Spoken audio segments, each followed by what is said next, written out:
gang, what's up? Welcome back here to another edition of Intuitive Angling, and really appreciate you guys checking today's video out. And guys, got an interesting video for you guys today. I'm going to make the case and show you why it's pretty obvious how forward-facing sonar is beginning to harm America's tackle manufacturing companies and tackle shops around the country. This is something that I've been wanting to do this video now for a couple months now. And one of the reasons that I wanted to do this video was because of one of the subscriber comments I got last week that I'll share with you guys. So real quick, guys, just a couple quick housekeeping tips here. Wanted to remind everybody out there, if you guys are interested in getting some of our last summer lake map breakdowns with Fish the Moment, I'll put the link in the description. We're getting ready to switch over to our fall maps. If you guys are interested in getting that along with any of our virtual lessons we offer over there, just check out the link in the description here. It's much appreciated, and it's a really good way to support the channel if you're inclined to do that. Okay guys, here's the message I got that really inspired me to want to do this video. I got a message from one of my subscribers last week that said he was a live scoper, forward-facing sonar unit, and he said, you know, Randy, I am a live scoper. I use forward-facing sonar. And ever since I've started doing this, he goes, I don't use 90% of the tackle that I own. And that got me thinking, and I started doing a little research about how tackle sales across the board in the country in the United States are down this year. And it didn't really make any sense because our economy is pretty strong. You know, we've got historically low unemployment. The GDP grew by over 2% in the first half of 2023. Consumer spending is up. I mean, people are spending money, but they're not buying fishing tackle like they have the last couple of years before that.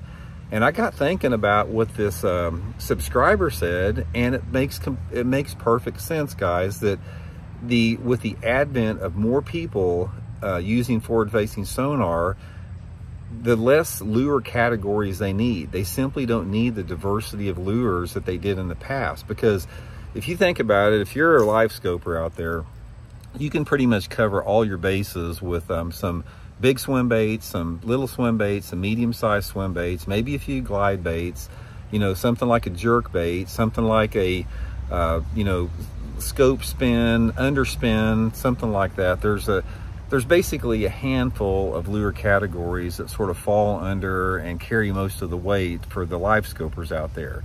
Whereas a lot of other baits that are common, you know, bass fishing tools like, you know, jigs and stuff like that, and you know, crankbaits, spinner baits, chatter baits, top waters, they don't get much traction with forward-facing sonar.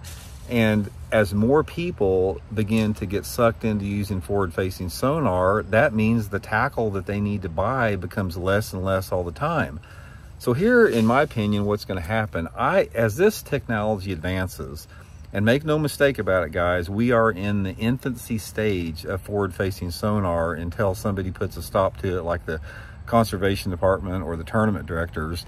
It's going to get more advanced, and it's going to get more mainstream. More people are going to use it. It's going to be talked about more, and as a result, tackle sales are going to continue to go down the tube a little bit, except for those lure categories that people use with forward-facing sonar, which is very limited in the overall fishing tackle genre out there.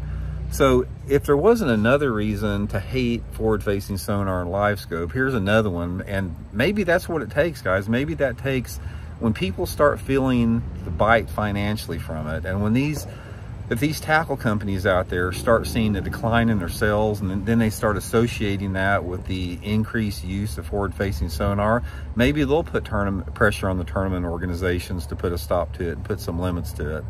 I think it's just another one of those things that's beginning to add up, another one of the negatives as far as the overall, you know, subject that we address with this. We've covered a lot of it out there.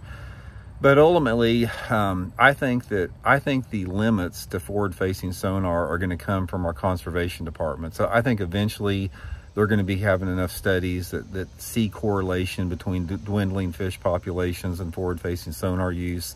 And at that point, they do have the authority to put the brakes on it. And maybe then we'll start seeing a return to real bass fishing and stop, you know, seeing it go down the tubes like it is right now.